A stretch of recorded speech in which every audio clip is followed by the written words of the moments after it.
నేను సంకల్పం చేస్తే వదిలిపెట్టను.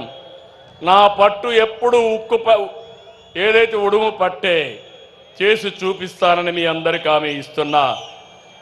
అందుకే మొన్నే మీరు చూశారు, సీమలో ప్రతి ఎకరాకు నీళ్లు ఇవ్వాలని ప్రాజెక్టుల మీద ఫోకస్ చేశాం. హంద్రీ నీవా సుజల స్రవంతి ఫేజ్ 1 ఫేజ్ 2 ఒకే సంవత్సరం 3,873 కోట్ల రూపాయలు ఖర్చు చేస్తున్నాం. మీరు ఖర్చు పెట్టింది 2,000 కోట్లు 5 సంవత్సరాలు అయితే ఒకే సంవత్సరంలో 3,873 కోట్లు ఖర్చు పెడుతున్నాం. కడప ఇప్పుడే మాధవి గారు చెప్పారు, కడపలో మీరు చూస్తే నీళ్లు కూడా తాగడానికి లేవు. పక్కన గండికోట ఉంది, ఇక్కడే కొప్పర్తుంది. మీ అందరికీ హామీ ఇస్తున్నా, ఏదైతే గాలేరు నగిరి కడప వరకు తీసుకురావడానికి 1000 కోట్లు అవుతుంది. ఇప్పుడే శాంక్షన్ చేస్తున్నామని మీ అందరికీ హామీ ఇస్తున్నా. ఈ సంవత్సరమే ప్రారంభిస్తాం.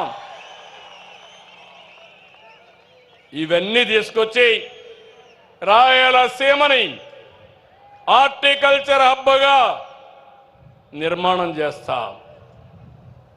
అదే మాదిరిగా హార్టికల్చర్ చేస్తే రాయలసీమ భవిష్యత్తు ఒక్కసారి ఊహించుకోండి.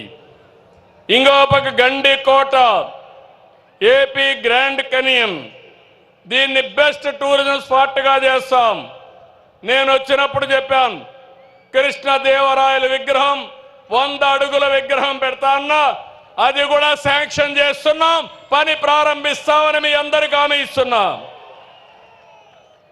తిరుపతి, ఒంటిమిట్ట, కాళహస్త్రి, కాణిపాకం, శ్రీశైలం, అహోబిలం, మంత్రాలయం, పుట్టపర్తి, కడప దర్గా, ఇవి మన సొంతం.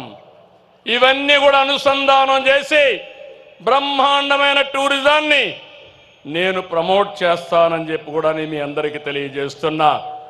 ఇది రాయలసీమ మిషన్, ఇది రాయలసీమకు నేను ఇచ్చే వరం.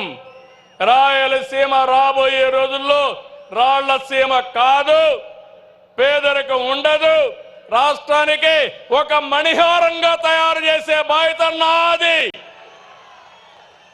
సిద్ధమా తమ్ముళ్ళు అని అడుగుతున్నా మిమ్మల్ని అందరినీ.